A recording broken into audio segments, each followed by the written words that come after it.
다 같이 찬송가 67장 찬양하심으로 6월 24일 목요일 새벽 기도를 시작하겠습니다.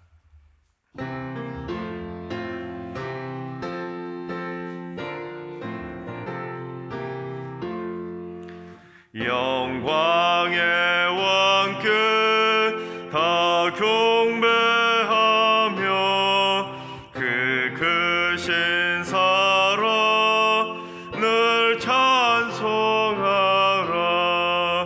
예부터 영원히 참 방패시니 그 영광의 주를 다 찬송하라. 능력과 은혜 다 찬송하라. 그 옷은 햇빛 그 집은 궁창 그늘의 소리로 주노하시고 폭풍의 날개로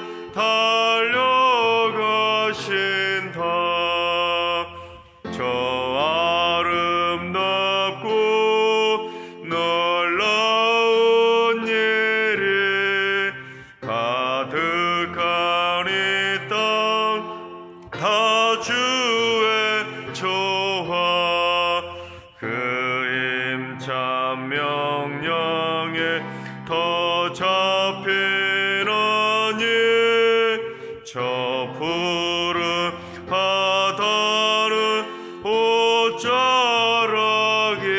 옷자락이라.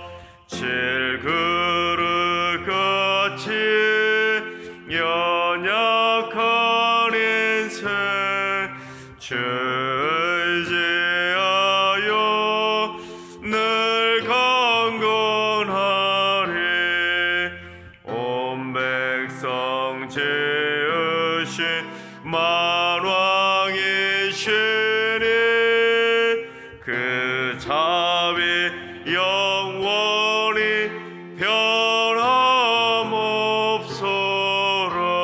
변함없소라.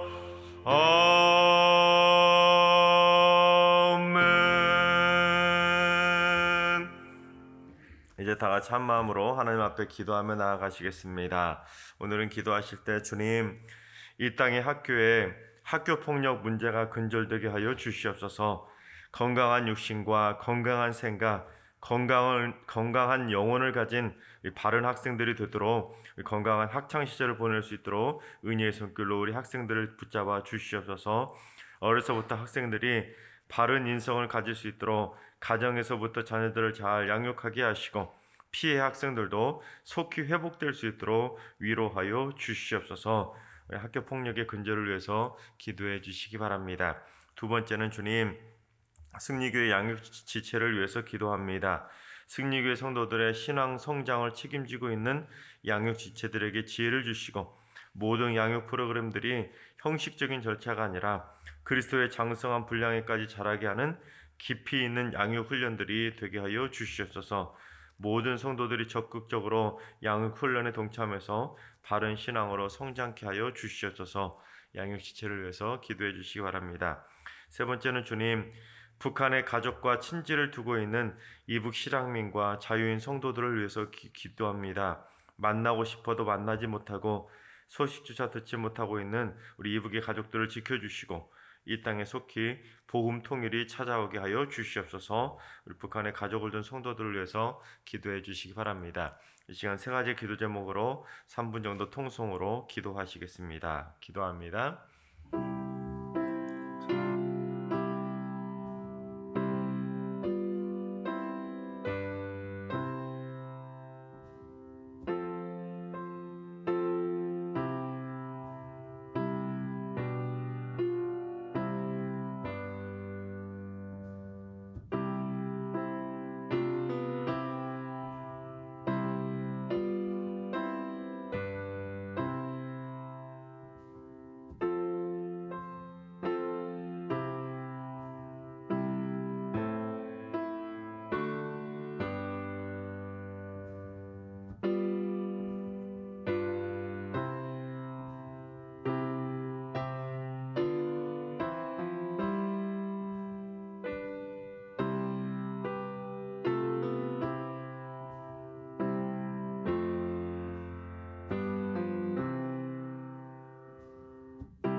하나님 좋으신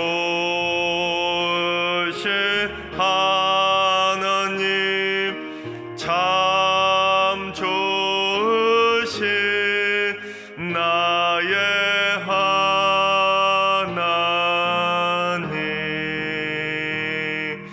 우리의 기도를 응답해 주시는 참 좋으신 나의 하나님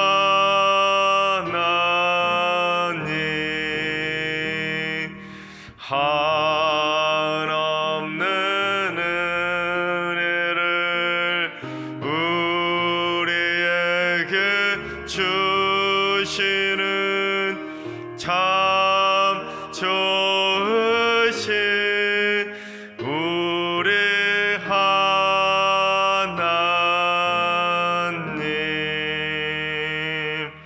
아멘. 참 좋으신 하나님께서 오늘 이 새벽에 주시는 말씀은 창세기 11장의 말씀입니다. 창세기 11장의 말씀을 다 같이 드라마 바이블로 봉독하겠습니다. 제 11장.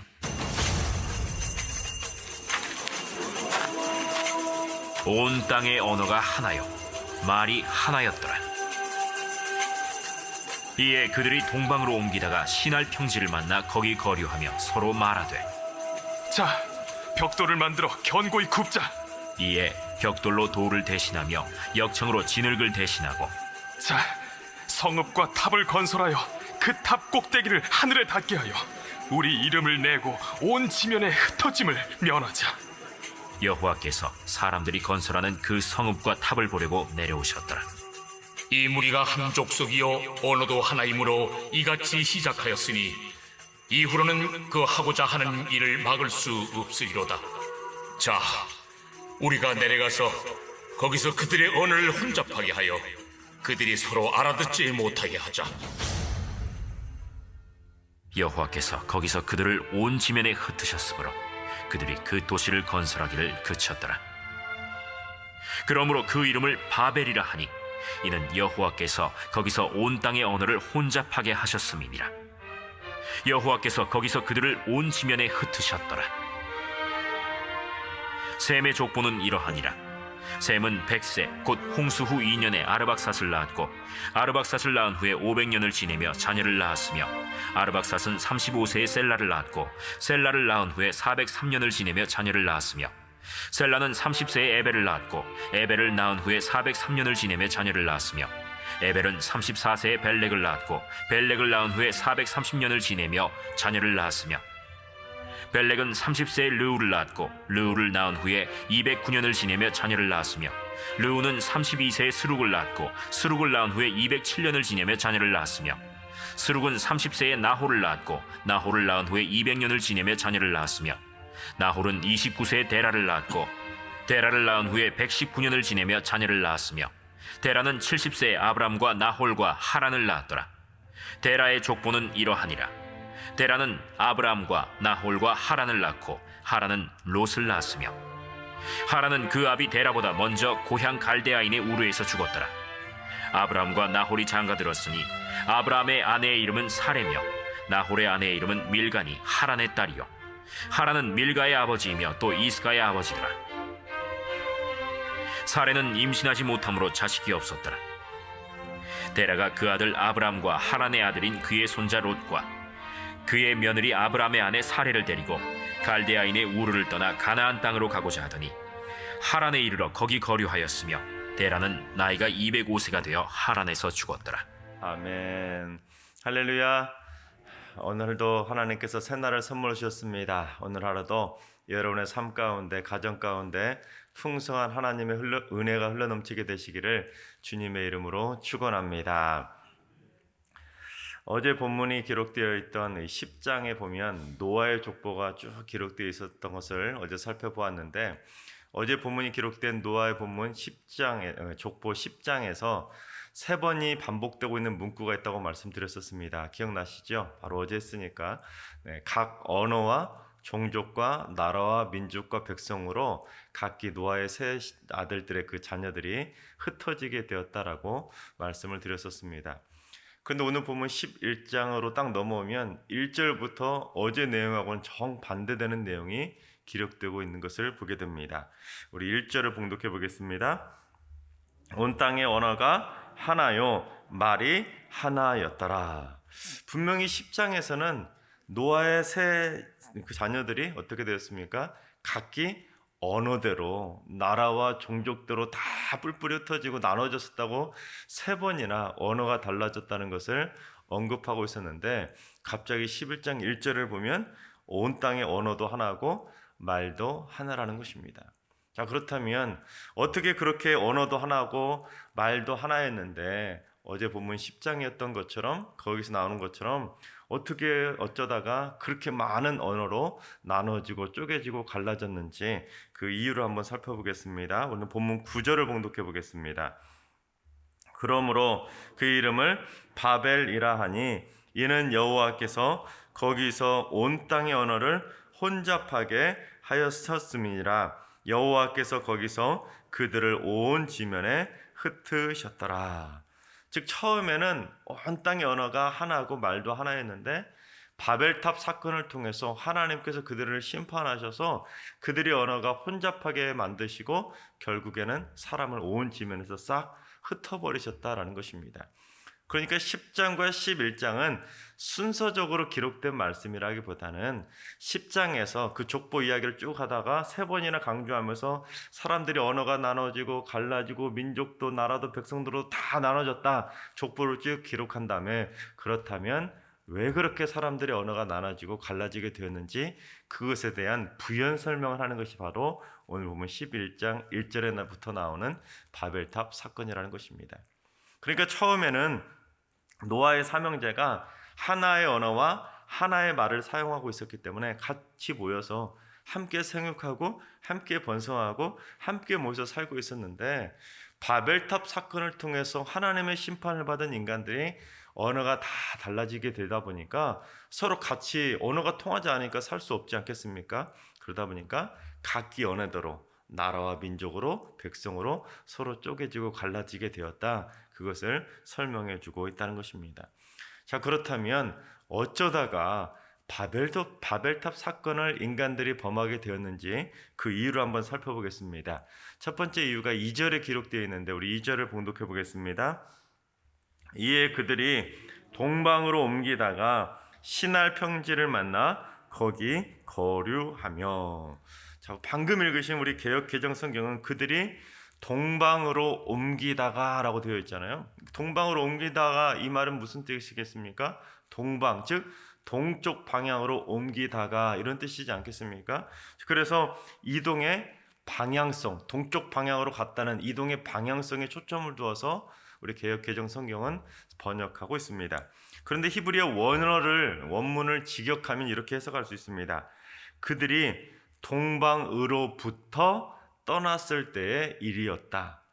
완전히 다르지 않습니까? 즉 우리 개역 개정 성경은 동쪽 방향으로 떠났다, 방향성에 초점을 맞추고 있지만 히브리어 원어 성경은 동방이라고 하는 무언가 특별한 지역을 떠났을 때 이 바벨탑 사건이 벌어지게 되었다라는 것을 언급하고 있다는 것입니다. 물론 방향적으로는 동쪽 방향으로 이동을 말하는 것으로 해석할 수도 있겠지만 히브리어 원문이 의도하는 바는 방향성보다는 동쪽, 즉 동방이라는 지역을 인간이 함부로 떠나게 되었다는 그 원인을 설명하려고 의도하고 있다는 것입니다. 자, 그렇다면 이 동방이라고 번역된 히브리어 단어인 이 케템이라는 단어가 과연 창세기에서 어떤 의미로 쓰여졌는지를 살펴보면 오늘 본문이 의도하는 바를 정확히 알지 않겠습니까? 그래서 오늘 본문 11장이 기록되기 전에 동방이라고 번역된 히브리어 케템이 기록된 몇 군데의 본문을 한번 살펴보겠습니다. 먼저 창세기 2장 8절을 봉독해 보겠습니다. 여호와 하나님이 동방의 에덴에 동산을 창설하시고 그 지으신 사람을 거기 두시니라. 즉 하나님께서 에덴 동산을 만드신 장소가 어디라는 겁니까? 동방이었다는 거예요. 동방, 즉 케템이라는 곳에 하나님께서 에덴 동산을 만드시고 거기에 사람을 살 수 있도록 거기에 두셨다는 것입니다. 다음으로 창세기 3장 24절을 봉독해 보겠습니다. 이같이 하나님이 그 사람을 쫓아내시고 에덴 동산 동쪽에 그룹들과 두루 도는 불칼을 두어 생명나무의 길을 지키게 하시니라. 즉 하나님께서 동방, 즉 케템이라는 곳에 에덴 동산을 만들어서 거기에 사람이 살 수 있도록 해주셨었는데, 인간이 범죄하자 아담과 하와를 그곳에서 동방, 케템에서 쫓아내셨는데, 그 동방의 동쪽에 생명나무를 두셨다는 것입니다. 그 동쪽도 바로 케템입니다. 그러니까 동방, 동쪽, 동편 이렇게 번역하는 모든 히브리어 단어가 바로 케템이라는 단어인데 전부 다 에덴 동산하고 관련이 있다는 것을 알 수가 있다는 것입니다. 자, 그런데 처음에 창조했던 에덴 동산은 지금 있어요, 없어요? 없지요. 홍수 심판에 의해서 다 사라졌습니다. 다 사라졌는데, 그렇다면 본문 2절에서 말하고 있는 동산, 즉 케템은 무엇을 의미하는 것인가? 자, 창세기에서 강조하고 있는 이 동방, 케템이라는 곳은 하나님께서 태초에 만드신 아름다운 동산이잖아요. 또한 그곳에 하나님의 임재가 있는 곳이고, 또한 그곳은 인간이 태초에 살고 있었던 영적인 고향이자 무엇보다도 케템은 하나님의 품을 상징하고 있다는 것입니다. 자, 그런데 노아의 홍수 이후에 인간들이 함부로 그 하나님의 품을 떠나기 시작했다라는 것입니다. 인간이 영적인 고향을 떠나버리고 함부로 하나님의 품 안을 떠나기 시작했다라는 것을 언급하고 있다는 것입니다. 여러분, 아담과 하와가 에덴 동산 이 케템이라는 곳에 살 수 있도록 하나님께서 그곳에 아담과 하와를 두셨는데, 인간이 범죄해서 처음 케템 동산에서는, 동방에서는 쫓겨났잖아요. 쫓겨나서 이제 하나님께서 사람들의 생각이 악해지니까 또다시 새 판을 짜기 위해서 홍수 심판을 다 하시고는 또다시 이제 노아의 세 아들을 동방이라는 곳에서, 에덴 동산과 비슷한 맥락으로 동방이라는 곳에서 살 수 있도록 하나님께서 거기에 노아의 세 자녀들의 식구들을 두셨는데, 이제 이번에는 쫓겨난 것이 아니라 이제 새 판을 짰으면 인간들이 정신 차리고 하나님의 뜻 안에서, 품 안에서 살 수 있을 것이라 그렇게 생각하고 그곳에 두셨는데, 인간이 이번에는 이제 스스로 자기 발로 박차고 케템을 떠나기 시작했다, 하나님의 품을 떠나기 시작했다라는 것을 지적하고 있다는 것입니다. 그러니까 이제는 인간이 스스로 하나님의 통제를, 하나님의 손 밖으로 벗어나려고 발버둥 치기 시작했다라는 것입니다. 그래서 하나님의 품을 떠나버렸던 인간들이 이제 어떻게 했냐면 동방으로 그처럼 옮기게 되다가 시날 평지를 만나서 거기에 거류, 즉 정착을 하게 되었다라는 것입니다. 시날 평지가 어디냐면 티그리스 강과 유프라테스 강이 만나는 그 사이에 있는 비옥한 땅, 물이 많은 땅이 바로 이 시날 평지입니다. 그래서 메소포타미아 문명이 발생하게 된 그 비옥하고 기름진 땅, 물이 풍부한 땅, 그곳이 바로 시날 평지입니다.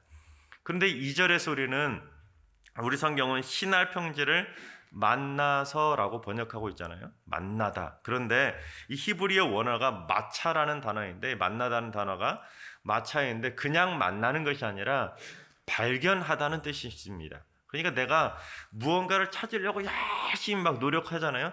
노력했는데 드디어 발견했을 때 이 마차라는 단어를 사용한다는 것입니다. 그러니까 이 사람들이 하나님의 품을 떠나서 그냥 단순하게 어쩌다가 시날 평지를 만났다라는 의미라기보다는 인간들이 하나님의 품을 떠나서 자기들이 더 살기 좋은 땅을 찾아보겠다고 하나님의 품을 함부로 막 떠났는데 찾고 헤매다가 드디어 기가 막힌 땅을 찾았는데 그것이 바로 시날 평지였다는 것입니다. 그러니까 종합해 본다면 인간이 처음에는 언어가 하나고 말도 하나에서 다 함께 모여서 행복하게 생육하고 번성하고 하나님의 품 안에서, 하나님의 영역 안에서, 하나님의 손 안에서 거하고 있었는데, 인간이 점점 어떻게 됩니까? 그 하나님의 품을 떠나기 시작했다는 것입니다. 세상 즐거움을 찾아서 떠나기 시작했는데 드디어 시날 평지라고 하는 기가 막힌 땅을 찾게 되자 그곳에서 거류하고 눌러앉게 되었다는 것입니다. 그래서 거류하다라는 히브리어 단어가 야샤브라는 단어인데 이게 바로 앉다라는 단어입니다. 그러니까 하나님의 품을 떠난 인간이 편안함과 안락함을 추구하다가 세상적인 행복을 추구할 수 있는 장소를 딱 만나게 되자 그 현실에 안주하려고 했다는 것입니다. 그러다 보니까 이 인간의 악한 본성이 막 더 솟아나서 결국에는 바벨탑 사건이 벌어지게 되었다는 것입니다. 그래서 그처럼 인간의 악한 본성, 현실에 안주하고 세상 즐거움을 추구하려는 그 인간의 악한 본성이 드러나게 되자 결국에는 어떤 일까지 벌이게 되는지 바벨탑 사건의 두 번째 이유인 우리 3절과 4절을 봉독해 보겠습니다. 서로 말하되 자 벽돌을 만들어 견고히 굽자 하고 이에 벽돌로 돌을 대신하며 역청으로 진흙을 대신하고 또 말하되 자 성읍과 탑을 건설하여 그 탑 꼭대기를 하늘에 닿게 하여 우리 이름을 내고 온 지면에 흩어짐을 면하자 하였더니, 즉 그들이 신할 평지에 아예 눌러 앉으려고 벽돌을 막 구워서 성읍과 탑을 건설하기 시작했다는 것입니다. 무엇보다도 인간들이 교만해져서 자기들의 하나님의 이름이 아니라 자기들의 이름을 드러내려고 하고 사람들이 흩어지는 면하기 위해서 하늘에 닿을 정도로 높은 탑을 쌓기 시작했다는 것입니다. 참고로 바벨이라는 단어의 어원의 원래 뜻은 무엇이냐면 신의 문이라는 뜻입니다.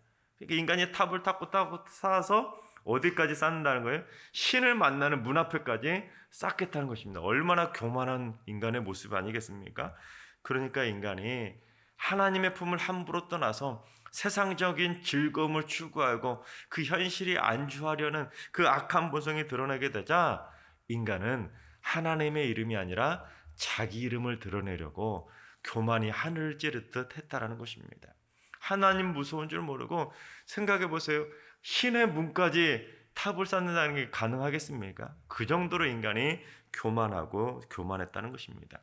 그러니까 오늘 본문이 가르쳐주고 있는 바벨탑 사건이 벌어지게 된 두 가지 이유는 무엇입니까? 하나님의 품을 함부로 떠나버렸고 인간이 교만이 하늘을 찌르듯 교만했다라는 것이 바벨탑 사건의 두 가지 이유라는 것입니다. 자, 그러자 하나님께서 어떻게 하셨습니까? 인간의 언어를 혼잡하게 다 바꿔버렸다는 겁니다. 그래서 결국에는 함께 살 수 없어서 다 뿔뿔이 흩어지게 되었는데 그곳의 이름을 뭐라고 했다고요? 바벨이라고 부르게 되었다는 것입니다. 이 바벨이라는 단어가 오게 된 어원의 뜻은 신의 문이라고 말씀드렸는데 히브리어로 말을 하면 히브리어의 뜻이 바벨이 뭐냐면 혼란, 혼돈이라는 뜻이 있습니다. 자, 그러니까 인간이 하나님의 품을 떠나서 함부로 세상 즐거움을 막 추구하고 교만이 하늘을 찌르듯 하게 되자 그들은 자기들의 이름을 드러내기는커녕 오히려 혼란과 혼돈이라는 바벨이라는 즉 불명예스러운 이름을 얻고 말았다는 것입니다. 그러니까 인간은 교만하게 되면 자기 이름을 드러내려고 막 교만하게 되지만 결국에는 불명예스러운 그러한 바벨이라는 혼란과 혼돈이라는 그러한 어려움에 처하게 된다는 것을 경고하고 있다는 것입니다. 그래서 모세는 바벨탑 사건을 통해서 이스라엘 백성들에게 두 가지를 경고하는 것입니다. 함부로 하나님의 품을 떠나지 말아라. 함부로 교만하지 말아라. 이 두 가지를 경고하고 있는 것입니다. 하지만 만약에라도 하나님의 품을 떠나서 교만해 버린다면 너희들에게는 혼란과 혼돈만이 찾아오게 될 것이다라고 경고하고 있다는 것입니다. 하나님께서 사랑하신 여러분, 절대로 따스한 하나님의 품 안을 떠나지 마시기 바랍니다.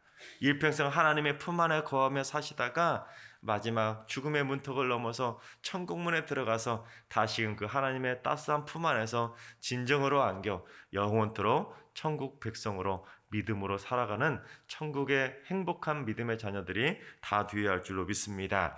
또한 우리가 이 땅에 살아가는 동안 하나님 무서운 줄 모르고 자기 이름을 드러내려고 자꾸만 자기의 교만과 자기 의를 드러내다가는 결국에는 혼란과 혼돈만 찾아오게 된다는 것을 기억하셔서 교만이 아니라 겸손함으로 날마다 믿음의 발걸음을 걸어가게 되는 겸손한 하나님의 자녀들이 다 되시기를 주님의 이름으로 축원합니다.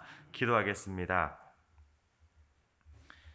인간의 교만을 가장 싫어하시는 하나님, 그러나 인간은 끊임없이 교만에 휩싸여 하나님을 대적하고 하나님의 권위에 도전해 왔습니다. 스스로를 높여왔으며 자신의 이름을 드러내려 했으며 자신이 최고인 줄 착각하며 살아왔습니다. 주여, 승리교회를 섬기는 모든 교육자와 성도들의 모든 심령에 교만의 영을 전부 다 꺾어 주시옵소서. 자신의 이름을 내리다가 바벨의 혼돈과 혼란을 불러오는 자가 되지 않도록 저희들의 심령에 겸손으로 가득 차게 하여 주시옵소서. 절대로 하나님의 품을 떠나서 세상 즐거움을 추구하지 않도록 인도해 주시고 날마다 하나님 품 안에 거하며 살게 하여 주시옵소서. 이제는 우리 주 예수 그리스도의 은혜와 하나님 아버지의 만극하신 사랑하심과 성령님의 충만하신 역사하심과 교통하심이 하나님의 품을 떠나지 않고 교만이 아니라 겸손으로 살기로 다짐하는 모든 성도들과 가정과 일터와 승리교회와 이 나라와 이 민족 위에 이제로부터 영원까지 항상 함께 하시기를 간절히 축원하옵나이다. 아멘. 이제 주신 말씀과 여러분이 가지고 나온 기도 제목으로 충분히 기도하며 나아가시겠습니다. 기도하실 때 주님, 승리교회 성도들이 하나님께서 원하시는 건강한 삶의 장소에 머물게 하여 주시옵소서. 악인의 꾀를 따르지 않게 하시고 오만한 죄인들의 자리에 함께 앉지 않도록 인도해 주시고 날마다 인간적인 행복을 쫓아가는 삶이 아니라 하나님의 품을 떠나지 않고 거룩한 장소에서 하나님께 영광 돌리며 살게 하여 주시옵소서.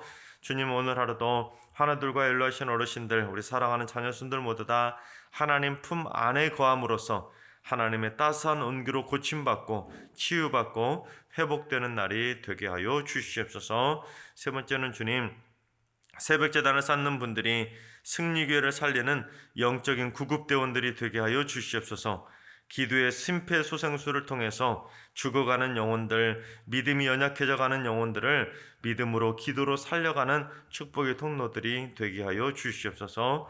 이번 한 주간 승리교회 모든 성도들이 삶의 각 처소에서 하나님의 영광을 드러내는 삶이 되게 하시고 하나님의 은혜 위에 은혜를 쏟아부어 주시옵소서. 모든 성도들이 하나님의 은혜의 강가에 머물게 하여 주시옵소서. 이 시간 다 같이 주신 말씀과 여러분이 가지고 나온 기도 제목으로 충분히 기도하며 나아가시겠습니다. 기도합니다.